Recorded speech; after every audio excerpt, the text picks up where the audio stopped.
টানা বৃষ্টিতে ক্ষতির মুখে পড়েছে রাজধানীর ব্যবসায়ীরা। দোকানের মধ্যে ঢুকে পড়েছে পানি, অনেকেই খুলতে পারেনি দোকান। ব্যবসায়ীরা বলছেন, দ্রুত সমস্যার সমাধান না হলে গুনতে হবে বড় ধরনের লোকসান।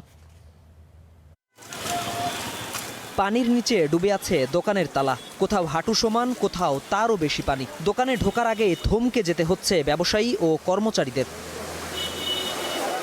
জলাবদ্ধতায় থমকে গেছে নিউ মার্কেট এলাকার ব্যবসা বাণিজ্য। সেচের মোটর দিয়ে মার্কেট থেকে বের করা হচ্ছে পানি, তবুও পুরোপুরি স্বাভাবিক হচ্ছে না পরিস্থিতি।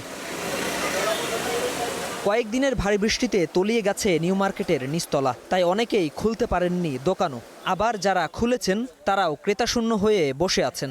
বৃষ্টি ছাড়াই তো কাস্টমার এখন কম মার্কেটে, কারণ একটু বেচা কিনা এমনি একটু কম, আর হচ্ছে বৃষ্টি হইলে এটা হয়, আর তখন আর কাস্টমারের কোনো থাকে না, লসই বলা চলে। ব্যবসা কি আজকে দিন তো আমাদের শেষ। এই সকাল থেকে আমরা বৃষ্টির মধ্যে ভিজে এসে মাল সমান সব উঠায় তাও রাখছি। দীর্ঘদিন ধরে বৃষ্টি হলে মার্কেটে পানি ঢোকে, কিন্তু কোনো সরকারের আমলেই স্থায়ী সমাধান হয়নি বলে অভিযোগ ব্যবসায়ীদের। এমপি মন্ত্রী আসছে, আমাদের কোনো পরিবর্তন হয়নি। এই মার্কেটের গাউসিয়া মার্কেট, অগাস্ট মার্কেটের পানির জন্য কোনো পরিবর্তন হয় না। ব্যবসা খুবই খারাপ। দেন কাস্টমার না আসলে তো মনে করেন আমাদের বেচাকিনা হয় না, কারণ কাস্টমার আসলে আমাদের বেচাকিনা হয়। রাস্তার ড্রেনেজ ব্যবস্থার সংস্কার না করলে এ সমস্যার সমাধান হবে না বলে মনে করেন ভুক্তভোগীরা।